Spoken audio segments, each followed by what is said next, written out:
चलिए तो स्टार्ट करते हैं। Problem based on accounting standard. Problem based on accounting standard, ये जो चैप्टर आपका है अकाउंटिंग स्टैंडर्ड का, ये 15 मार्क्स का चैप्टर है। कितने मार्क्स का? 15 मार्क्स का चैप्टर, जिसमें आपका 5 मार्क्स का और 10 मार्क्स का दो क्वेश्चन पूछा जाएगा। एक आएगा 5 मार्क्स का क्वेश्चन और एक आएगा 10 मार्क्स का क्वेश्चन। तो आपका 5 मार्क्स वाले में या तो 10 मार्क्स वाले में प्रैक्टिकल क्वेश्चन आपका अकाउंटिंग स्टैंडर्ड से रिलेटेड पूछता है, जो कि आपका दो चीजों के बेस पे होता है। एक होता है AS 16 के बेस पे, एक होता है AS 33 के बेस पे। फिर से रिपीट, ये 15 मार्क्स का चैप्टर है जिसमें दो क्वेश्चन तुमसे पूछा जाएगा। एक आएगा 5 मार्क्स का क्वेश्चन, एक आएगा 10 मार्क्स का क्वेश्चन। तो या तो 5 मार्क्स वाले में प्रैक्टिकल क्वेश्चन दे दे या तो 10 मार्क्स वाले में प्रैक्टिकल क्वेश्चन दे दे। ठीक है, तो प्रैक्टिकल क्वेश्चन जो हमारे पास आएगा वो दो अकाउंटिंग स्टैंडर्ड के बेस पे आएगा, या तो 16 के बेस पे आएगा या तो 33 के बेस पे आएगा। यानी अगर 16 के बेस पे आता है तो ये related to property plant and equipment होता है, जिसको PPE बोलते हैं हम लोग शॉर्ट में। और अगर 33 के बेस में आता है तो अर्निंग पर शेयर से रिलेटेड होता है, यानी EPS से रिलेटेड होता है ये वाला चीज। आई बात समझ में? तो हम लोग एक एक करके डील करेंगे। सबसे पहले हम लोग यहाँ पे देखेंगे प्रॉपर्टी प्लांट एंड इक्विपमेंट के बारे में क्वेश्चंस, किस तरह से हम लोग को पूछा जाता है, किस तरह से सॉल्व करना होता है, इसमें बात क्या करना होता है, इसके बारे में जानेंगे। और जब ये टॉपिक खत्म हो जाएगा उसके बाद हम लोग देखेंगे अर्निंग पर शेयर से रिलेटेड बात। क्लियर चीज? तो चलिए स्टार्ट करते हैं हम लोग।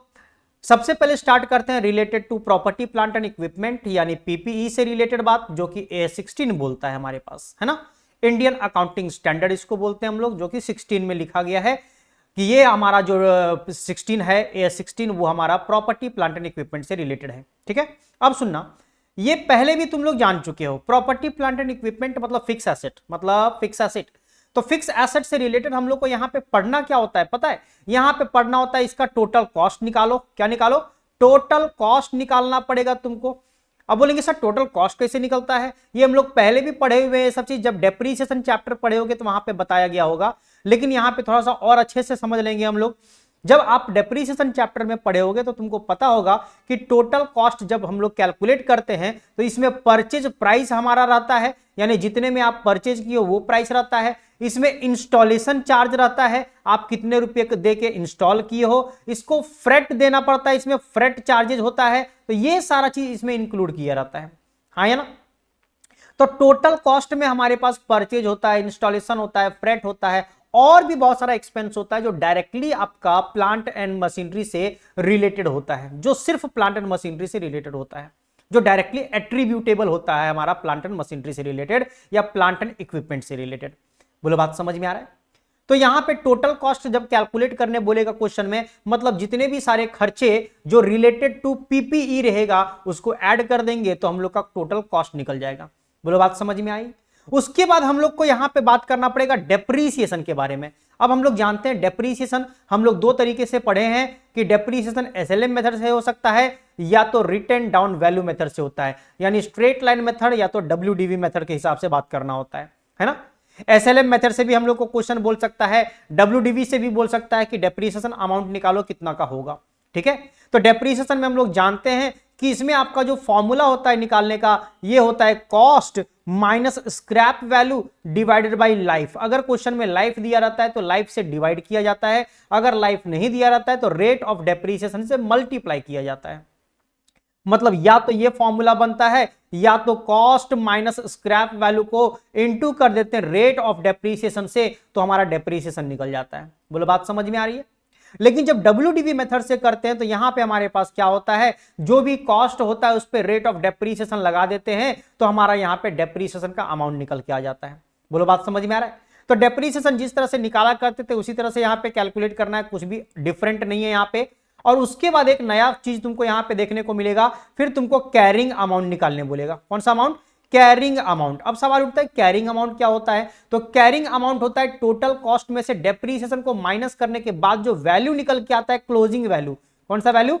क्लोजिंग वैल्यू जो निकल के आता है। बताओ, अगर तुम 1 लाख रुपए का एसेट खरीदे हो, उसमें अगर तुम 10,000 रुपए का डेप्रीसिएशन चार्ज कर देते हो, तो तुम्हारे पास जो वैल्यू बचता है क्लोजिंग वाला, वो कितना का बचता है? 90,000 का बचता है। यही तुम्हारा जो क्लोजिंग वैल्यू है, उसी को हम लोग कैरिंग अमाउंट भी बोलते हैं। कौन सा अमाउंट बोलते हैं? कैरिंग अमाउंट बोलते हैं। आई समझ में? क्योंकि हम लोग जानते हैं कि जो पिछले साल का क्लोजिंग वैल्यू होता है वो नेक्स्ट ईयर के लिए ओपनिंग बनता है, मतलब यहां से हम लोग को कैरी करके नेक्स्ट ईयर में लेके जाना पड़ेगा ये 90,000 को, तो इसको कैरी करना होता है, इसलिए इसको कैरिंग अमाउंट भी बोलते हैं हम लोग। बोलो बात समझ में आ रहा है? तो बस यही सारा चीज हम लोग को यहां पे पढ़ना है। और रीवैल्यूएशन से रिलेटेड भी बात होता है कि रीवैल्यूएशन अगर हमारे पास एसेट्स का होता है, प्रॉपर्टी प्लांट एंड इक्विपमेंट का होता है, तो उस केस में हम लोग क्या करेंगे, तो वो तो हम लोग जब क्वेश्चन करेंगे तो समझा देंगे वहां पे, अभी इसके बारे में उतना जानने का जरूरत नहीं है। मेन जो आपको जानना था टोटल कॉस्ट, डेप्रीसिएशन और कैरिंग अमाउंट, ये आपको बता दिया गया है, समझ में आ गया होगा। जब क्वेश्चन करेंगे तो और पूरा क्लियरली पता चल जाएगा। ठीक है, चलिए तो स्टार्ट करते हैं क्वेश्चन बिना लेट किए हुए। पहला नंबर क्वेश्चन को एक बार ध्यान से देखोगे, क्वेश्चन नंबर 1 तुमसे क्या कहना चाह रहा है, तो बोलता है ABC limited is installing a new plant at its production facility, it has incurred the following cost. ये नया एक प्लांट और मशीनरी को इंस्टॉल किया है जिसके लिए ये सारा खर्चा वो कर रहा है। क्या क्या खर्चा किया है, तो बोला कॉस्ट ऑफ प्लांट परचेज, यानी परचेज करने में इसका खर्चा किया है, less trade discount, trade discount minus करने के बाद कितना, 2 लाख रुपए का। चलो अच्छी बात है, यानी परचेज प्राइस हो गया इसका 2 लाख रुपया। हम लोग जानते हैं कि ट्रेड डिस्काउंट का यहां पे वैसे भी इफेक्ट पड़ता नहीं है, वो डायरेक्टली प्राइस को कम कर देता है। ये ऑलरेडी प्राइस को कम करके दिया हुआ है, तो तुमको कुछ भी टेंशन लेने का जरूरत नहीं है, हाँ या ना। इसके बाद बोला जीएसटी पे कर रहा है हम लोग का 24,000 रुपए का, तो हम लोग जानते हैं अगर खरीदे हैं तो जीएसटी पे करना ही पड़ेगा, तो उसी से रिलेटेड होगा, तो उसमें ऐड करना पड़ेगा। फिर बोला डिलीवरी एंड हैंडलिंग कॉस्ट दिया हुआ है 20,000 रुपए का, ये भी उसी में ऐड हो जाएगा, क्योंकि हम लोग का जब डिलीवरी चार्ज होता है, हैंडलिंग चार्ज होता है कि खराब ना हो जाए, टूट ना जाए, उसके लिए हैंडलिंग कॉस्ट लगता है, तो ये सब चीज के लिए इसका कॉस्ट लगा है 20,000 रुपए का। उसके बाद हमारा कॉस्ट ऑफ साइट प्रिपरेशन, जो साइट प्रिपेयर करने का जो खर्चा होता है वो सारा खर्चा भी इसमें हम लोग का इंक्लूड होता है, तो ये भी हमारा 15,000 रुपए का उसमें ऐड कर दिया जाएगा। बोलो बात समझ में आ रहा है? लेकिन interest charge by supplier for deferred payment 10,000 रुपए का। बताओ अगर आप डेफर्ड पेमेंट अगर लेट करते हो या पेमेंट फेल कर जाते हो टाइम पे पेमेंट करने के लिए, तो सप्लायर आपसे इंटरेस्ट चार्ज करती है। अगर आपको मान लेते हैं कि 15 दिन के अंदर पेमेंट करना था, 15 दिन का टाइम दिया गया था, लेकिन आप 15 दिन से लेट कर गए पेमेंट करने में, तो आपसे इंटरेस्ट चार्ज किया जा रहा है, और वो इंटरेस्ट 10,000 रुपए का चार्ज किया जा रहा है। तो क्या आप सोचो, क्या ये 10,000 रुपए का जो इंटरेस्ट चार्ज किया जा रहा है वो डायरेक्टली हमारा प्लांट से रिलेटेड है या नहीं है? तो बोलेंगे ये बिल्कुल भी नहीं है, क्योंकि अगर ये 10,000 रुपया हम लोग बोलेंगे कि प्लांट से रिलेटेड होगा, मतलब प्लांट से रिलेटेड खर्चा होता, लेकिन ये नहीं, ये हमारा लोन उससे रिलेटेड। आप अगर टाइम पे पेमेंट कर देते तो आपको इंटरेस्ट देने का जरूरत नहीं पड़ता, तो इसका मतलब आप टाइम पे पेमेंट नहीं कर रहे हो, इसीलिए आपको इंटरेस्ट देना पड़ रहा है। तो ये आपका प्लांट से रिलेटेड नहीं है, ये आपका पर्सनल प्रॉब्लम की वजह से है। आया समझ में? आपका टाइम प्रॉब्लम की वजह से, आपका प्लांट से रिलेटेड ये बिल्कुल भी नहीं है, समझे? तो इसको हम लोग ऐड नहीं करेंगे, ये डायरेक्टली उससे इसके साथ रिलेटेड नहीं होता है। और उसके बाद होता है ट्रेनिंग कॉस्ट। ट्रेनिंग कॉस्ट क्या होता है कि आप अगर नए हो प्लांट को यूज करने के लिए, तो आपको ट्रेनिंग दिया जाता है, तो ट्रेनिंग देने के लिए आपसे कॉस्ट चार्ज किया जाता है, आपसे पैसा चार्ज किया जाता है, तो वो खर्चा भी आपका प्लांट से रिलेटेड ही होता है, उसको ऐड करना पड़ता है। लेकिन यहां पे क्वेश्चन में बोल दिया डायरेक्टली कि नॉट डायरेक्टली एट्रीब्यूटेबल, यानी ये प्लांट से डायरेक्टली एट्रीब्यूटेबल नहीं है, तो नहीं है तो हम लोग भी इसको ऐड नहीं कर सकते। आई बात समझ में? क्वेश्चन में बोला है calculate the amount to be capitalized, यानी कितना का कैपिटलाइज्ड वैल्यू होगा, मतलब कितना का कॉस्ट होगा, सिंपल सा बात, यानी इसका खर्चा कितना होगा ये निकालने बोला गया है। अमाउंट ऑफ डेप्रीसिएशन निकालने बोला गया है इंडियन अकाउंटिंग स्टैंडर्ड 16 के हिसाब से, और अज्यूम दैट रेसिडुअल वैल्यू दिया हुआ है आपके पास 5 साल के बाद 12,000 रुपया। रेसिडुअल वैल्यू को ही स्क्रैप वैल्यू बोलते हैं हम लोग, या इसको सैल्वेज वैल्यू भी बोला जाता है ना। तो ये 5 साल के बाद हमारा 12,000 रुपया मिलेगा अगर इसको रद्दी में बेच दिया जाए, अगर लोहा लक्कड़ के दुकान में अगर बेच दिया जाए, स्क्रैप में बेच दिया जाए तो। बोलो बात समझ में आया? 5 साल के बाद तो ये डेप्रीसिएशन निकालने में हमारा हेल्प करेगा। और इससे एक बात पता चल जाता है कि अगर आपके पास लाइफ दिया हुआ है क्वेश्चन में, तो हम लोग को ये बात समझ में आ जाता है कि ये एसएलएम मेथड पे चार्ज करेंगे डेप्रीसिएशन। कौन सा मेथड? एसएलएम मेथड के हिसाब से डेप्रीसिएशन को चार्ज करना पड़ेगा। ठीक है, तो चलिए क्वेश्चन हम लोग को समझ में आ गया, अब इसका हम लोग सॉल्यूशन करते हैं। तो सॉल्यूशन करने के लिए हम लोग यहाँ पे स्टार्ट करेंगे काम करना, तो ध्यान से सब लोग समझते चलोगे। सॉल्यूशन, सबसे पहले हम लोग को कॉस्ट निकालना है। सबसे पहले क्या निकालना है? कॉस्ट। तो यहां पे लिख लेते हैं हम लोग calculation for cost of plant. Plant का कॉस्ट निकालना है, तो ठीक है, calculation for cost of plant हम लोग यहां पे बात कर लेते हैं। ठीक है। अब देखो इसमें क्या क्या चीज हमारे पास आएगा, उसको एक एक करके ऐड करते जाएंगे। तो हमारे पास जैसे जैसे क्वेश्चन में दिया हुआ है वैसे वैसे सब कुछ लिखते जाएंगे। तो सबसे पहले परचेज प्राइस दिया हुआ था, तो यहां पे लिख लेते हैं परचेज प्राइस। बताओ क्वेश्चन में कितना दिया हुआ था परचेज प्राइस, तो आप देखो यहाँ पे परचेज प्राइस दिया हुआ था 2 लाख रुपए का, तो यहां पे लिखेंगे जाके परचेज प्राइस कितने रुपए का, 2 लाख रुपए का परचेज प्राइस लिख देंगे। ठीक है। इसके बाद हम लोग यहां पे ऐड करेंगे जो जीएसटी पेड कर रहा है, तो जीएसटी पेड यहां पे लिख देंगे ऐड करके। बताओ जीएसटी कितना का पेड कर रहा था, देखो यहां पे 24,000 रुपए का जीएसटी पे कर रहा था, तो यहां पे जाके लिखेंगे 24,000। ठीक है। इसके बाद ऐड करेंगे यहां पे और क्या क्या हमारे पास था, देख लो क्वेश्चन में डिलीवरी एंड हैंडलिंग कॉस्ट था, डिलीवरी एंड हैंडलिंग कॉस्ट था, तो ठीक है यहां पे लिख देते हैं हम लोग डिलीवरी एंड हैंडलिंग कॉस्ट। कितने रुपए का था ये हमारा, 20,000 रुपए का था, तो 20,000 जाके लिख देंगे। ठीक है। इसके बाद और क्या कॉस्ट हमारे पास है, देखो जो ऐड होगा, बोलेंगे sir cost of site preparation दिया हुआ, इसको भी ऐड करना पड़ेगा, तो लिखेंगे यहां पे cost of site preparation, cost of site preparation, और ये हमारे पास 15,000 रुपए का है, तो 15,000 रुपया ऐड कर देंगे। आई बात समझ में। क्या और भी कुछ ऐड होने वाला चीज है, नहीं सर, इंटरेस्ट तो ऐड होगा नहीं और ट्रेनिंग कॉस्ट ऐड नहीं करना है क्योंकि ये डायरेक्टली एट्रीब्यूटेबल नहीं है, बस इतना ही तो हमारे पास ऐड होगा। तो सबको अगर ऐड कर देते हैं तो हमारे पास टोटल कॉस्ट निकल के आ जाएगा, तो बोलेंगे therefore total cost of plant जो हमारे पास हो जाएगा, बता दो सब लोग ऐड करके कि कितना अमाउंट आ रहा है। ये हो गया 24, 44, 59, यानी 2,59,000 हो गया, 2,59,000 का हो गया, 2,59,000 का हो गया। क्या ये बात सबको समझ में आया। तो जब हमारे पास कॉस्ट निकल गया, अब डेप्रीसिएशन भी निकाल लेते हैं संग संग। तो बताओ डेप्रीसिएशन निकालने के लिए हम लोग क्या जानते हैं, तो बोलेंगे सर अब हम लोग करेंगे अगेन बताओ अब हम लोग निकालते हैं डेप्रीसिएशन। तो डेप्रीसिएशन का फॉर्मूला हम लोग जानते हैं कि ये होता है cost minus scrap value, cost minus scrap value और डिवाइडेड बाय लाइफ। इसके बाद लाइफ से हम लोग डिवाइड कर देते हैं, यही ना फॉर्मूला होता है। डेप्रीसिएशन का फॉर्मूला होता है आपका cost minus scrap value divide by life. तो बताओ हमारे पास कॉस्ट कितना का दिया हुआ है, यहां पे निकाले हम लोग 259,000 का, तो ये 259,000 माइनस स्क्रैप वैल्यू कितने का दिया हुआ था, देखो क्वेश्चन में स्क्रैप वैल्यू यानी रेसिडुअल वैल्यू दिया हुआ है 12,000 रुपए का, तो यहां पे 12,000 रुपया लिख देंगे और उसके बाद डिवाइड कर देंगे लाइफ, यानी 5 साल का था तो 5 साल से डिवाइड कर देंगे। बताओ इसका कैलकुलेशन करके कितना आ रहा है, तो 259,000 माइनस 12,000 और डिवाइडेड बाई 5 अगर करते हैं तो आता है 49,400, 49,400, यानी 49,400 का हमारा डेप्रीसिएशन निकल गया। आपसे दो चीज पूछा गया था कि अमाउंट टू बी कैपिटलाइज्ड बताओ, यानी कॉस्ट ऑफ प्लांट बताओ, और डेप्रीसिएशन का अमाउंट बताओ। दोनों का अमाउंट हम लोग यहां पे कैलकुलेट कर लिए। उम्मीद करते आपको ये समझ में आ गया होगा। कॉपी कर लीजिए एक बार इसको। हो गया कॉपी सबका। चलिए फिर नेक्स्ट क्वेश्चन में चलते हैं। क्वेश्चन नंबर 2, क्वेश्चन नंबर 2 को पढ़ते हैं, ध्यान से समझना। बोला find capital cost of PPE as per Indian accounting standard 16 from the following. आपके पास कैपिटल कॉस्ट पूछा गया है, पीपीई का क्या होगा। सो बोला परचेज कॉस्ट दिया हुआ है 1/6/2023 में, after deducting 20% trade discount from invoice price and including GST 12%।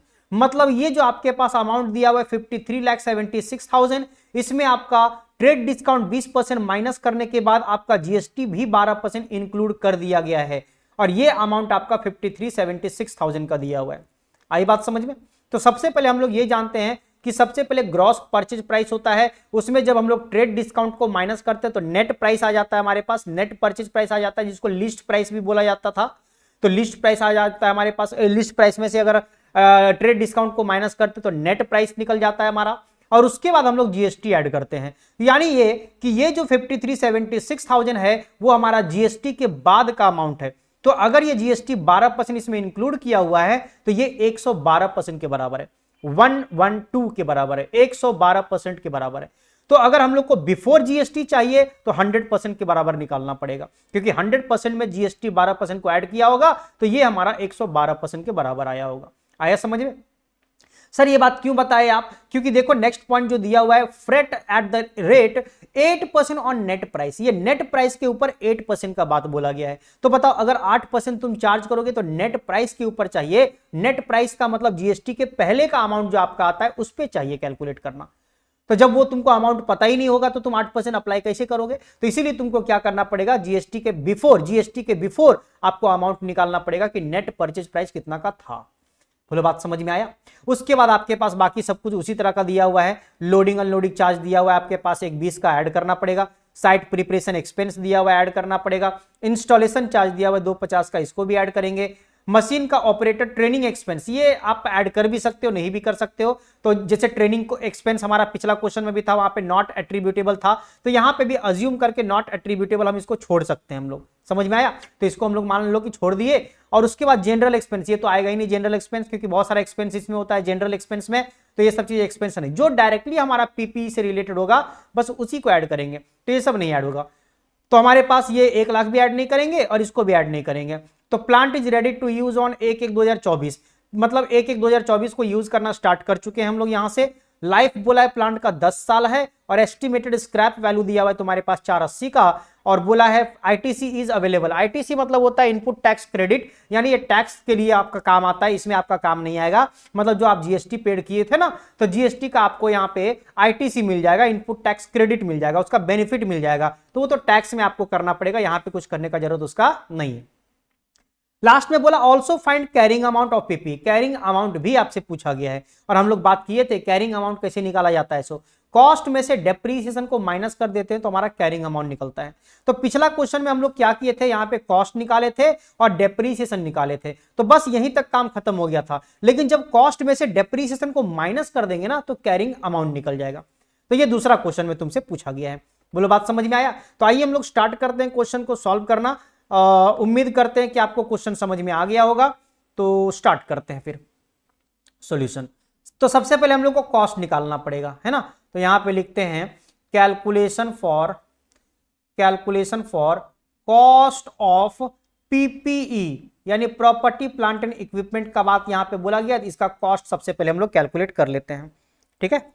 बताइए, सबसे पहले रुपीस का साइन दे लेते हैं, और यहां पे सबसे पहले नेट पर प्राइस लिखेंगे हम लोग, नेट परचेज प्राइस यहां पे लिखते हैं पहले, यानी हम लोग को बिफोर जीएसटी का अमाउंट निकालना है। तो वो कैसे निकालेंगे, अभी हम समझाए थे वो बात, कि जो तुम्हारे पास 53,76,000 का अमाउंट दिया हुआ है, ये तुम्हारा 112 के बराबर है, तो 100 के बराबर कितना होगा, ये कैलकुलेशन कर देंगे। एक बार अमाउंट चेक कर लेते हैं, यही अमाउंट था ना, 53,76 लाख का था, ठीक है।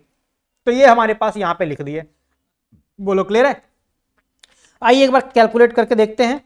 तो इतना इतना इतना आ गया 48 लाख, यानी ये कैलकुलेशन करने से आपका 48 लाख रुपए निकल गया। मतलब जीएसटी ऐड करने के बाद तुम्हारा हुआ था 53,76,000, लेकिन इसके पहले का अमाउंट जो तुम्हारा था वो था 48 लाख का। समझे? बस अब अपना काम स्टार्ट कर दो। बताओ ऐड, अब जीएसटी अलग से कर दो तुम, कोई दिक्कत नहीं है। जीएसटी एट द रेट 12%, बताओ इसी के ऊपर जीएसटी 12% का मार देना है, तो इंटू करो 12%, कितना आता है 576,000 आएगा। तो लिख देंगे यहाँ पे 576,000। अगर आपको दिक्कत लगे तो यहाँ पे आप कैलकुलेशन दिखा दो, 48 लाख इंटू 12%, आ गया 576,000 का। अब तुम्हारे पास पता है एक चीज, यही दोनों को जोड़ के तुम्हारे पास 53,76,000 का दिया हुआ था। आप अगर ये दोनों को ऐड करोगे यही वाला अमाउंट मिलेगा। तो सर जब हम लोग को दोनों को ऐड करके दिया ही हुआ है, हम लोग को तो ऐड ही करना है, और दोनों को ऐड करके ऑलरेडी दिया ही था, तो हम लोग क्यों इतना नाटक किए? इतना नाटक हम लोग इसीलिए किए क्योंकि हम लोग को एक फ्रेट का अमाउंट निकालना था, और फ्रेट बोला गया था at the rate 8% on net price बोला गया था, यानी नेट प्राइस के ऊपर आपका यहां पे 8%। तो नेट प्राइस तो हमारा ये 48 लाख है, और अगर ये 48 लाख तुमको पता नहीं होता तो तुम कैसे 8% अप्लाई करते? तो इसीलिए हम लोग को निकालना पड़ा। बोलो बात समझ में आया? तो यहां पे क्या करना पड़ेगा, 48 लाख के ऊपर 8% अप्लाई करना पड़ेगा।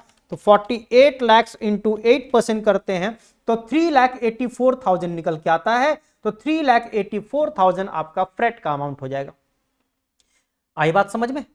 चलिए, बस यही हम लोग को एक नया मिला, यहां पे ऐड करेंगे। उसके बाद बाकी का खर्चा देखो क्या क्या खर्चा और भी था। यहाँ पे फ्रेट हो गया, लोडिंग अनलोडिंग चार्ज दिया हुआ 1,20,000 रुपए का, तो यहां पे लिखेंगे लोडिंग एंड अनलोडिंग चार्जेस कितना का है, 1,20,000 रुपए का है, 1,20,000 रुपए लिख देंगे। और भी इसमें खर्चा ऐड करना है, देखो क्या खर्चा हमारे पास है एक्सपेंस में, साइट प्रिपरेशन एक्सपेंस है 3,26,000 रुपए का, तो यहां पे जाके लिखेंगे site preparation expense, site preparation expense जो कि हमारा 3,26,000 रुपए का है, तो 3,26,000 रुपए लिख देंगे। एक चीज और है आपका शायद क्वेश्चन में, देखो इंस्टॉलेशन चार्ज दिया हुआ आपके पास 2,25,000 रुपए का, तो ठीक है यहां पे इंस्टॉलेशन चार्ज भी ऐड करेंगे, तो लिखेंगे यहां पे इंस्टॉलेशन एक्सपेंस लिखा हुआ था, एक्सपेंस ही लिख देते हैं। ये 1,50,000 रुपए का था, 1,50 का था ना, चेक कर लेते हैं एक बार फिर से, 2,50 का, सॉरी ये 2,50,000 रुपए का था।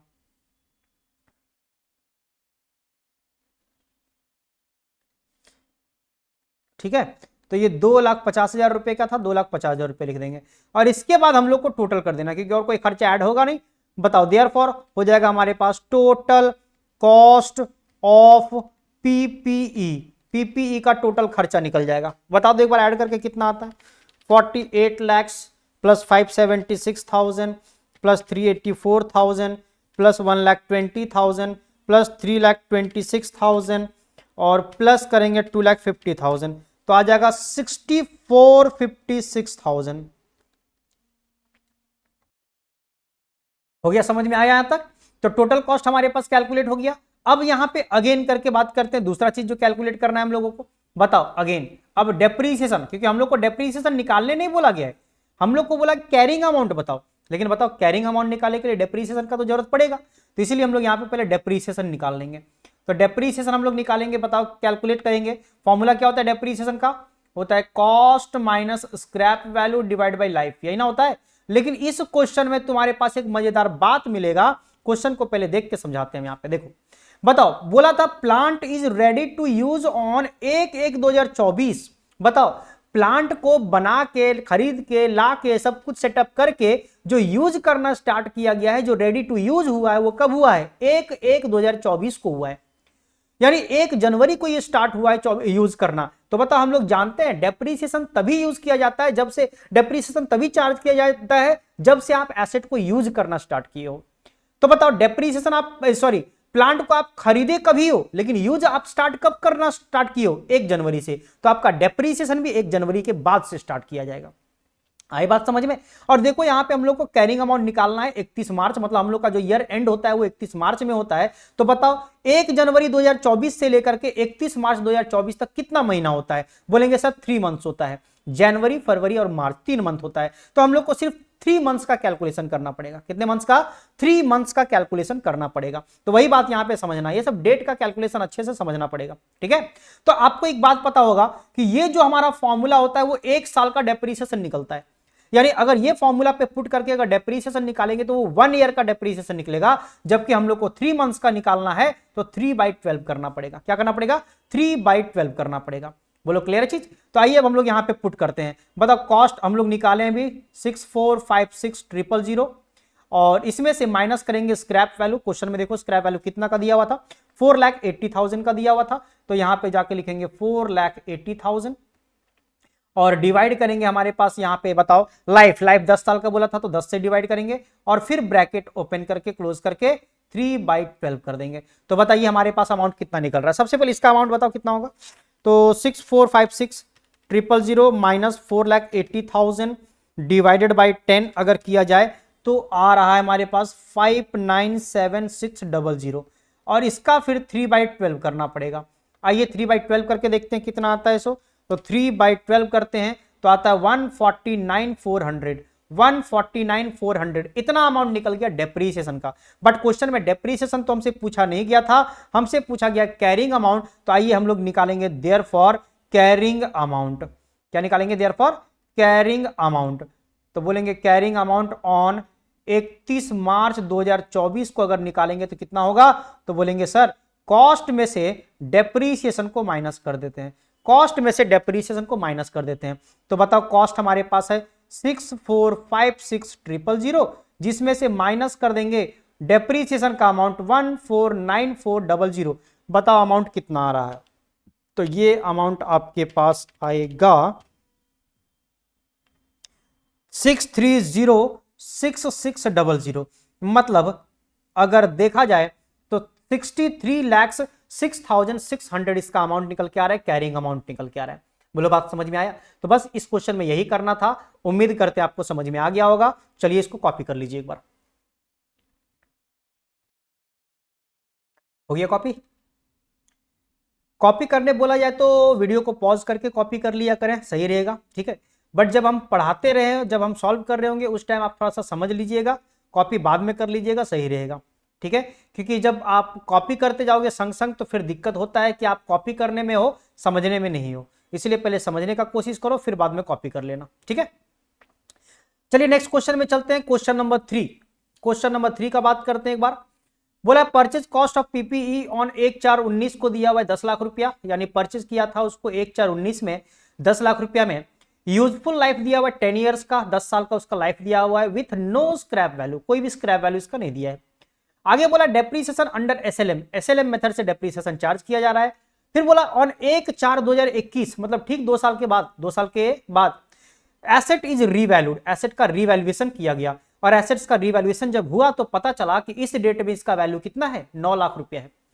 मतलब जिसका 2 साल पहले वैल्यू था 10 लाख रुपया, 2 साल के बाद जब 1/4/2021 में इसका रीवैल्यूएशन किया गया तो पता चला कि इसका वैल्यू कितने का है, 9 लाख रुपए का। अब तुम यहां से ये मत सोच लेना कि सर 10 लाख का था, 9 लाख इसका वैल्यू हो गया, मतलब 1 लाख से घट गया, मतलब यहां पे 10 लाख का वैल्यू था, 9 लाख हो गया, 1 लाख का लॉस हो गया। नहीं सोचना इस तरह से, क्योंकि इसको हम बताएंगे क्या करना है। सो और आगे बोला है the PPE is expected to be operational for 6 more years, मतलब 6 साल और यहां से चलेगा, ये बात पता चल गई हमारे पास, मतलब लाइफ इसका 6 साल का हो गया रीवैल्यूएशन करने के बाद। आपसे क्या क्या पूछा गया है, बोला फाइंड रीवैल्यूएशन प्रॉफिट और लॉस ऑन 1/4/2021, यानी 1/4/2021 को जब रीवैल्यूएशन हुआ है तो उस डेट में आपका कुछ प्रॉफिट कुछ लॉस हुआ होगा, या तो प्रॉफिट या तो लॉस, वो आपको फाइंड आउट करना है। दूसरा बोला है find depreciation for the year ended 31/3/2022, मतलब 2021 में जब आपका रिवैल्यूएशन हो गया उसके बाद आप 1 साल का डेप्रीसिएशन निकाल के हमको 31 मार्च 2022 में डेप्रीसिएशन बताओ कि कितना का होगा। और तीसरा चीज पूछा गया find carrying amount of PP, carrying amount निकालने बोला गया है, और रिवैल्यूएशन रिजर्व निकालने बोला गया है ऑन 31 मार्च 2022 को। ये क्या होता है रिवैल्यूएशन रिजर्व, इसके बारे में बताएंगे। और कैरिंग अमाउंट तो आपको पता ही है कि डेप्रीसिएशन को जब कॉस्ट से माइनस कर देते हैं तो हमारे पास जो अमाउंट निकल के आता है वो कैरिंग अमाउंट होता है, ठीक है। तो आइए इस क्वेश्चन को भी समझते हैं अच्छे से। एक बात समझना, रिवैल्यूएशन प्रॉफिट या रिवैल्यूएशन लॉस निकालने के लिए जिस डेट में रिवैल्यूएशन किया गया है उस डेट में बुक वैल्यू का आना बहुत ही जरूरी है। बताओ ये जो आपका बुक का वैल्यू दिया हुआ है, मतलब जो खरीदने का वैल्यू दिया हुआ, कब का दिया हुआ है, 1/4/19, जबकि रिवैल्यूएशन कब हो रहा है, 1/4/2021। तो आपको करना क्या पड़ेगा, पहले इस 10 लाख को पहले 1/4/2021 तक लाना पड़ेगा डेप्रीसिएशन लेस कर करके, मतलब पहले 2 साल का डेप्रीसिएशन माइनस करना पड़ेगा, और माइनस करने के बाद आपको 1/4/2021 में उसका वैल्यू से कंपेयर करना पड़ेगा। यानी आप वैल्यू को कंपेयर करोगे कि प्रॉफिट हो रहा है कि लॉस हो रहा है, तो सेम डेट में रहेगा तभी कंपेयर कर सकते हो आप। आ रही बात समझ में? मतलब ये कि आपका एक वैल्यू है 2019 का, एक वैल्यू है 2021 का, आप दोनों में कंपेयर कैसे कर सकते हो? कंपेयर करने के लिए सेम डेट में रखना जरूरी है। अगर ये 10 लाख का वैल्यू 19 का है तो 19 से 20 में लाओ, 20 से 21 में लाओ, और जब 21 से 21 में दोनों मैच कर जाएगा 1/4/21 में, तब तुम दोनों का कंपेयर करो कि हाँ एक का वैल्यू इतना है, एक का वैल्यू इतना है, तो प्रॉफिट हो रहा है या लॉस हो रहा है। बोलो बात समझ में आया? तो हम लोगों को क्या करना पड़ेगा, पहले 1/4/19 वाला वैल्यू को 1/4/21 तक लाना पड़ेगा, तभी हम लोग रिवैल्यूएशन प्रॉफिट लॉस कैलकुलेट कर सकते हैं। बोलो बात समझ में आ रहा है? तो आइए इसके लिए हम लोग सॉल्व करके यहां पे समझाते हैं तुम लोग को, तो अच्छे से समझ में आ जाएगा। यहां पे सॉल्यूशन स्टार्ट करते हैं, ठीक है। इसको हम पहले डिवाइड कर देते हैं यहां पे, ताकि हम दोनों साइड में इसका काम करेंगे। सुनना, सबसे पहले यहां पे रिवैल्यूएशन प्रॉफिट लॉस निकालेंगे, तो लिखते हैं यहां पे कैलकुलेशन फॉर रिवैल्यूएशन प्रॉफिट या लॉस, या तो प्रॉफिट होगा या तो लॉस होगा, है ना। आइए कैसे निकालेंगे तो ध्यान से समझना। यहां पे सबसे पहले हम लोग को क्या करना पड़ेगा, लिखना पड़ेगा 1/4/2019 का आपके पास कॉस्ट दिया हुआ है, परचेज प्राइस दिया हुआ है, क्या लिखा हुआ है, परचेज प्राइस दिया हुआ है। तो यहां पे लिखते हैं परचेज प्राइस, कितने रुपए का दिया हुआ था, 10 लाख रुपए का दिया हुआ है, तो 10 लाख रुपए लिख देते हैं यहां पे, ठीक है। अब 1 साल का पहले डेप्रीसिएशन चार्ज करते हैं, यानी 31/3/2020 में लेस करेंगे इसका डेप्रीसिएशन। बताओ कौन सा मेथड से डेप्रीसिएशन निकालना है? एसएलएम मेथड से निकालना है, हाँ या ना। और एसएलएम मेथड से जब डेप्रीसिएशन निकालेंगे, कोई स्क्रैप वैल्यू नहीं है और लाइफ दिया हुआ था 10 साल। लाइफ कितना दिया हुआ था? 10 साल। इसका मतलब जब डेप्रीसिएशन निकालेंगे तो आपको पता है कि कॉस्ट मतलब 10 लाख माइनस स्क्रैप वैल्यू कुछ भी नहीं, डिवाइड बाय लाइफ होता है कि नहीं। तो बताओ अगर 10 लाख को 10 से डिवाइड करेंगे तो 1 लाख हो जाएगा, यानी 1 लाख रुपए का डेप्रीसिएशन हो गया। बात समझ में आया? तो बताओ इसका मतलब 1/4/2020 में हमारे पास जो इसका बैलेंस होगा वो कितने का होगा? तो बोलेंगे सर 1/4/2020 में इसका बैलेंस जो होगा वो 9 लाख रुपया होगा, क्योंकि 10 लाख में से 1 लाख का डेप्रीसिएशन चार्ज हो गया तो 9 लाख रुपया बचा। अब ये हम लोग 1/4/20 तक पहुंचे हैं, हम लोग को फिर से 1 साल का डेप्रीसिएशन चार्ज करना पड़ेगा, यानी 31/3/2021 में डेप्रीसिएशन चार्ज करेंगे तो लेस करना पड़ेगा डेप्रीसिएशन, और फिर से डेप्रीसिएशन आपका 1 लाख का ही होगा, क्योंकि एसएलएम मेथड में तो डेप्रीसिएशन सेम होता है हर साल। और इसके बाद हमारे पास जो वैल्यू आएगा वो कितना का आएगा? 8 लाख रुपया का वैल्यू निकल के आ जाएगा 1/4/2021 में। ये बैलेंस निकल जाएगा हमारे पास कितने रुपए का? 8 लाख रुपए का। बोलो बात समझ में आया? और अब सोच के देखो कि जब तुम्हारे पास बुक वैल्यू आपका 1/4/19 वाले का बुक वैल्यू 1/4/21 में दिख रहा है तो कितना दिख रहा है? 8 लाख। और यहीं पे आपको बताया गया था कि बताओ रीवैल्यूड जो किया गया है, तो रीवैल्यूड बैलेंस हमारे पास जो दिया हुआ है इसका कितने का दिया हुआ है? तो बोला है सर 9 लाख रुपया दिया हुआ है। कितना का दिया हुआ है? 9 लाख रुपया दिया हुआ है। देखो क्वेश्चन में कि 1/4/2021 का जो इसका रिवैल्यूएशन किया गया तो कितने रुपए का किया गया है? 9 लाख रुपए का किया गया है। तो तुम खुद दिमाग लगा के बताओ इस डेट में 1/4/21 में जिसका बैलेंस है 8 लाख, उसका अगर वैल्यू किया गया है, रिवैल्यूएशन किया गया है 9 लाख पे, तो वैल्यू बढ़ गया कि घट गया? बढ़ गया। अगर वैल्यू बढ़ गया तो प्रॉफिट, घट गया तो लॉस हो गया। तो देयरफॉर हम लोग यहां पे बोलेंगे कि रीवैल्यूएशन प्रॉफिट हुआ है हमारा, और रीवैल्यूएशन प्रॉफिट हो गया कितने रुपए का? 9 लाख रुपया में से 8 लाख रुपया को माइनस कर दोगे तो हमारे पास 1 लाख रुपया का जो निकल के आएगा, ये हमारा क्या निकल के आएगा? रीवैल्यूएशन प्रॉफिट निकल के आएगा। आपसे जो पूछा गया था पहला पॉइंट कि रीवैल्यूएशन प्रॉफिट हो रहा है या रीवैल्यूएशन लॉस हो रहा है, तो आपका पहला अमाउंट पता चल गया कि रीवैल्यूएशन प्रॉफिट हो रहा है कितने रुपए का? 1 लाख रुपए का हो रहा है। बोलो बात समझ में आया? चलिए ये बात क्लियर है। अब दूसरा चीज पूछा, तो पहला हम लोग का निकल गया। अब दूसरा चीज पूछा गया find depreciation for the year 31/3/2022 का, मतलब करंट ईयर का निकालना है, 2021-22 का निकालना है। ठीक है, तो बताओ हम लोग को क्या करना है। अब यहां से हम लोग को चलना है। बताओ 1/4/2021 में वैल्यू अब 8 लाख का नहीं है, अब वैल्यू कितने का है? 9 लाख। अब नया वैल्यू के हिसाब से बात करना पड़ेगा, पुराना वैल्यू के हिसाब से नहीं। तो हम लोग बी नंबर यहां पे कैलकुलेट करेंगे डेप्रीसिएशन। तो बताओ डेप्रीसिएशन का वैल्यू क्या होता है? बोलेंगे sir cost minus scrap value divide by life, यही तो होता है। तो बताओ अब यहां पे कॉस्ट तुम्हारा 9 लाख रुपया होगा, जो 1/4/2021 का बात है, तो 9 लाख रुपया का हो गया। माइनस क्या क्वेश्चन में स्क्रैप वैल्यू कुछ बोला गया था? तो बोला यहां पे स्क्रैप वैल्यू तो कुछ नहीं है, लेकिन अब लाइफ जो यहां से डिटरमाइन किया गया वो कितना किया गया? 6 साल का किया गया। कितना? 6 साल का किया गया है। तो मतलब यहां पे जो हम लोग कुछ भी ये नील कर देते हैं और डिवाइड बाय कर देते हैं 6। इसका मतलब इसका अगर वैल्यू निकाला जाएगा डेप्रीसिएशन का तो कितना निकल के आएगा? 1.5 लाख रुपया निकल के आएगा। तो लीजिए सर आपका डेप्रीसिएशन का अमाउंट भी निकल गया।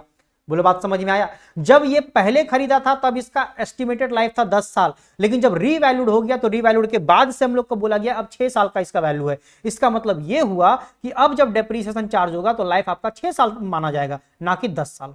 बोलो बात समझ में आया? तो और यहां से कॉस्ट तुम्हारा 9 लाख रुपया का हो गया, अब 10 लाख रुपया का कॉस्ट नहीं रहा तुम्हारा। क्लियर बात? तो ये हमारे पास 1.5 लाख रुपए का वैल्यू निकल गया। समझ में आ रहा है कि नहीं? अब थर्ड नंबर हम लोग को पूछा गया है। बताओ थर्ड नंबर क्या पूछा गया था? देखो बोला find carrying amount of PP. Carrying amount कैसे निकलता है? बोलेंगे सर कॉस्ट में से डेप्रीसिएशन को माइनस कर देते हैं तो कैरिंग अमाउंट निकल जाता है। तो चलो पहले कैरिंग अमाउंट निकालते हैं। तो निकालेंगे यहां पे since carrying amount. Carrying amount निकालने का फॉर्मूला क्या होता है सर? बोलेंगे कॉस्ट माइनस डेप्रीसिएशन। अरे बोलो हाँ या ना, कॉस्ट माइनस डेप्रीसिएशन। तो कॉस्ट कौन सा? 9 लाख, क्योंकि बदलने के बाद, चेंज होने के बाद, माइनस डेप्रीसिएशन कितने का? 1.5 लाख। तो 9 लाख में से 1.5 लाख को माइनस कर देंगे तो कितना बचेगा?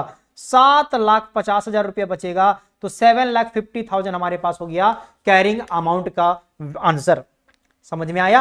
और एक और चीज पूछा गया था तुमसे, रीवैल्यूएशन रिजर्व का अमाउंट पूछा गया था इसी डेट में कितना होगा। तो देखो रीवैल्यूएशन रिजर्व क्या होता है इसके बारे में बात करते हैं। बताओ आपका जो रीवैल्यूएशन प्रॉफिट हुआ है वो कितने का हुआ है? 1,00,000 रुपए का, और ये प्रॉफिट आपका रिजर्व में ट्रांसफर हो जाता है, मतलब रिवैल्यूएशन रिजर्व आपका अमाउंट जो टोटल है वो 1,00,000 रुपए का। कितने का है? 1,00,000 रुपए का। और तुम 1 साल यूज कर चुके हो, इसका लाइफ कितने साल का है? 6 साल का है। तो बताओ अगर ये 1,00,000 का बेनिफिट हमको 6 साल तक मिलने वाला है तो 1 साल का बेनिफिट कितना का होगा? तो 1 साल का बेनिफिट अगर देखेंगे तो डिवाइड कर देंगे 6 से, यानी 1,00,000 डिवाइड बाय 6 अगर करते हैं तो आता है 16,667 अप्रोक्स करके अगर बताएं तो इतना अमाउंट निकल के आता है। तो ये अमाउंट आपका 1 साल का बेनिफिट हो गया। तो बताओ क्लोजिंग डेट में इसका वैल्यू कितना होगा? क्योंकि 1 तारीख का 1 अप्रैल में इसका वैल्यू था 1,00,000, साल भर में इसका यूटिलाइज हो चुका है 16,667 रुपया। तो अब हमारे पास क्लोजिंग डेट में वैल्यू कितना बचेगा? तो उसको माइनस करके दिखाना पड़ेगा। तो बोलेंगे देयरफॉर, या एंड करके देते हैं, यहां पे एंड लिख देते हैं। बताओ रीवैल्यूएशन रिजर्व में जो हमारे पास अमाउंट बचेगा वो कैसे निकालेंगे? तो बोलेंगे सर रीवैल्यूएशन प्रॉफिट में से माइनस करना पड़ेगा, क्या? 1 ईयर प्रॉफिट को माइनस करना पड़ेगा। तो कैसे लिखेंगे सर? ध्यान से समझना। बोलेंगे सर रीवैल्यूएशन प्रॉफिट था 1,00,000 रुपए का, तो 1,00,000 लिखेंगे, माइनस 1 साल का प्रॉफिट कितना होगा? तो बोलेंगे सर ये जो 1,00,000 का प्रॉफिट हुआ है वो 6 साल तक बेनिफिट देगा, तो 6 से डिवाइड कर देंगे। तो ये हमारे पास निकल गया 1,00,000 और माइनस करेंगे यहां से 16,667, तो अमाउंट निकल के आ जाएगा 83,333, यानी इतना आज के डेट में इसका वैल्यू बचा हुआ है। बोलो बात समझ में आया? मतलब ये 1 साल के बाद इसका प्रॉफिट जो बचा हुआ है वो 83,333 बचा हुआ है। अब अगर तुमको नेक्स्ट ईयर का अगर बात करोगे तो अब 5 से डिवाइड होगा, क्योंकि अब लाइफ 5 साल बचेगा। बोलो ना, यहां पे 6 साल लाइफ था, 1 साल खत्म हो चुका है, तो अब तुम्हारा 5 साल से डिवाइड करोगे, मतलब नेक्स्ट ईयर जब तुमको वैल्यू निकालने बोलेगा रिवैल्यूएशन रिजर्व का, तो तुम्हारा कितना निकलेगा पता है? तो करना पड़ेगा 83,333 माइनस 83,333 डिवाइड बाई 5, क्योंकि 5 साल से अब डिवाइड करना पड़ेगा तुमको। समझ में आ रहा है? और उस हिसाब से तुमको कैलकुलेट करना पड़ेगा। क्लियर है बात? समझ में आ गया? चलो इसको कॉपी कर लो, ये क्वेश्चन हो गया कंप्लीट हमारा। हो गया कॉपी? चलिए, तो अगर हो गया कॉपी तो उसके बाद हम लोग नेक्स्ट क्वेश्चन में चलते हैं। लास्ट क्वेश्चन हम लोग कर रहे हैं इस टॉपिक का, मतलब AS 16 का लास्ट क्वेश्चन हम लोग कर रहे हैं। तो ध्यान से समझो एक बार क्वेश्चन क्या बोलना चाह रहा है। बताओ, क्वेश्चन बोलता है कॉस्ट ऑफ PPE दिया हुआ 1,00,000 रुपए का बिफोर 3 इयर्स, 3 साल के पहले का बैलेंस दिया हुआ है, इसका कॉस्ट था 1,00,000 रुपया। Depreciation was charge at the rate 10% per annum under WDV method, यानी रिटेन डाउन वैल्यू मेथड से इसका 10% के हिसाब से डेप्रीसिएशन चार्ज किया गया है। आगे बोला at the end of 3rd year, यानी 3 साल के बाद company estimates the remaining useful life of PPE is 10 years, यानी 3 साल के बाद इसका वैल्यू को जब कंपेयर किया गया तो पता चला कि इसका लाइफ अब कितना है, 10 साल ही बचा हुआ है। और decided to follow SLM with estimated scrap value 2,900 रुपया, यानी अब इसका दिमाग घूम गया। बोल रहा था पहले हम लोग WDV के हिसाब से डेप्रीसिएशन चार्ज कर रहे थे, लेकिन अब हम डेप्रीसिएशन चार्ज करेंगे SLM मेथड के हिसाब से। कौन सा मेथड? SLM मेथड के हिसाब से डेप्रीसिएशन चार्ज करेंगे, और वो भी स्क्रैप वैल्यू दिया हुआ 2,900 रुपए का। बोला find the amount of depreciation at the end of 4th year, क्योंकि 3 साल तक का तो बात आपका दे ही चुका है। चौथे साल का डेप्रीसिएशन बताना है और कैरिंग अमाउंट भी बताना है, चौथे साल में कितना का बचेगा डेप्रीसिएशन लेस करने के बाद।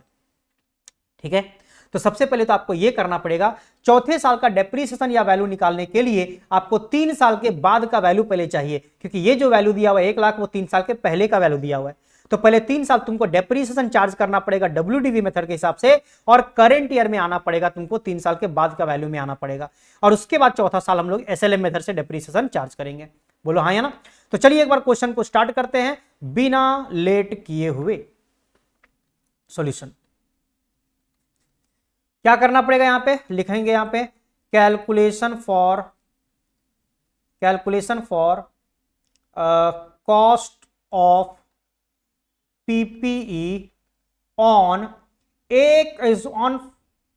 4th year. 4th ईयर में चाहिए ना? अरे 3 साल तक का तो हो चुका है, तो 4th ईयर में इसका वैल्यू कितना होगा ये हम लोग को कैलकुलेट करना है। ठीक है, चलिए देखते हैं एक बार कि 3rd ईयर में चाहिए। एंड ऑफ 3rd ईयर मतलब 4th ईयर का ओपनिंग समझ के चलोगे कि वहां तक हम लोग को चाहिए। 3 साल का पहले हम लोग को ये काम करना पड़ेगा। आइए बात करते हैं एक बार। बताओ, यहां पे लिख लेते हैं ये वाला चीज, लिखेंगे ऑन, क्योंकि डेट नहीं दिया तो ऑन 1st ईयर लिखना पड़ेगा। 1st ईयर बताओ कॉस्ट कितना का था? तो बोलेंगे सर कॉस्ट था हमारा 1 लाख रुपए का, कॉस्ट कितने का था 1 लाख, लेस करेंगे depreciation at the rate 10% WDV, WDV के हिसाब से डेप्रीसिएशन अगर चार्ज करेंगे तो कितना का आएगा 10,000 का निकलेगा। तो इसका मतलब हमारे पास 90,000 का वैल्यू हो गया, ये निकल गया ऑन सेकेंड ईयर। बोलो ये बैलेंस हमारा जो निकल गया वो कौन सा निकल गया, बैलेंस ऑन सेकेंड ईयर, ठीक है, वो भी ओपनिंग बैलेंस, ध्यान रखना ये ओपनिंग बैलेंस निकल गया हमारे पास सेकेंड ईयर का। अब फिर से माइनस करेंगे depreciation at the rate 10% WDV, 3 साल तक डेप्रीसिएशन चार्ज करना पड़ेगा। तो ये WDV के हिसाब से चार्ज करेंगे तो हम लोग का इसी वैल्यू पे चार्ज करना होगा। तो 90,000 के ऊपर 10% मारेंगे तो 9,000 निकल जाएगा, तो 81,000 निकल गया। यानी तो देयरफॉर अब opening balance on third year हमारे पास कितना का आ गया, तो बोलेंगे सर थर्ड ईयर में हमारा ओपनिंग बैलेंस निकल गया 81,000 का। अब 1 साल और डेप्रीसिएशन चार्ज करेंगे तो लिखेंगे depreciation at the rate 10% WDV के हिसाब से। तो बताओ इस साल डेप्रीसिएशन 8,100 हो जाएगा हमारा, तो 8,100 हो गया तो वैल्यू कितना बचेगा 72,900 बचेगा, 72,900। तो देयरफॉर ओपनिंग बैलेंस हमारे पास जो हो जाएगा ऑन फोर्थ ईयर, बताओ फोर्थ ईयर में हमारे पास ओपनिंग बैलेंस कितना का हो जाएगा 9,000 का हो जाएगा, 900 का हो जाएगा। बोलो बात समझ में आया, यही हम लोग को निकालना था। 3 साल पहले का वैल्यू था जिसका 1 लाख, 3 साल के बाद उसका वैल्यू कितना होगा 72,900 रुपया होगा, 72,900 होगा। बोलो बात समझ में आया। बट ये हम लोग को नहीं चाहिए था, हम लोग को क्वेश्चन में क्या बोला गया था, बोला गया था amount of depreciation at the end of fourth year निकालो, यानी क्लोजिंग डेट पे आपको डेप्रीसिएशन निकालना है, और वो भी SLM मेथड से निकलेगा। SLM मेथड में हम लोग का डेप्रीसिएशन में स्क्रैप वैल्यू को माइनस करना पड़ता है, और अब लाइफ हमारा 10 साल का है तो उसके हिसाब से काम करना पड़ेगा। तो बताइए, तो देयरफॉर अगर अब डेप्रीसिएशन निकालेंगे, depreciation on depreciation for fourth year, depreciation for fourth year, तो बताओ कितना होगा, बोलेंगे कॉस्ट, कॉस्ट हमारे पास कितना है 72,900, सुनना, अरे जो यहां पे अमाउंट है वही ना फोर्थ ईयर वाला, तो 72,900, और बोलेंगे माइनस, बताओ 2,900 रुपए का SLM स्क्रैप वैल्यू दिया हुआ है तो स्क्रैप वैल्यू माइनस करेंगे, और लाइफ हमारा 10 साल का है तो 10 से डिवाइड कर देंगे। तो बताओ ये कैलकुलेशन करके कितना आता है, बोलेंगे 70,000 में से डिवाइड कर देंगे तो 7,000, यानी 7,000 रुपया डेप्रीसिएशन का अमाउंट निकल जाएगा। बोलो बात समझ में आया, 7,000 रुपया डेप्रीसिएशन का अमाउंट निकल गया, और एंड हम लोग को कैरिंग अमाउंट भी निकालने बोला गया था, तो ठीक है यहां पे कैरिंग अमाउंट भी निकालेंगे अगर, तो हमारे पास हो जाएगा कॉस्ट में से डेप्रीसिएशन को माइनस कर देंगे, यानी 72,900 में से 7,000 को माइनस कर दो तो आपके पास निकल जाएगा कैरिंग अमाउंट। बोलो 72,900 में से माइनस कर देंगे 7,000 तो आता है 65,900, यानी 65,900 रुपीज का यहां पे अमाउंट निकल के आ जाएगा। तो उम्मीद करते हैं आपको ये क्वेश्चन भी समझ में आ गया होगा, और बस आपका प्रॉपर्टी प्लांट एंड इक्विपमेंट से रिलेटेड यही सब क्वेश्चन पूछा जाता है, ठीक है। ये ज्यादा इंपॉर्टेंट आपका AS नहीं है, ज्यादा इंपॉर्टेंट AS आपका AS 33 है जो नेक्स्ट क्लास में हम लोग करेंगे। आज हम लोग का ये 16 वाला कंप्लीट हो गया, उम्मीद करते हैं सबको समझ में आ गया होगा। तो चलिए आज यहीं तक क्लास रखते हैं, दैट्स ऑल फॉर टुडे।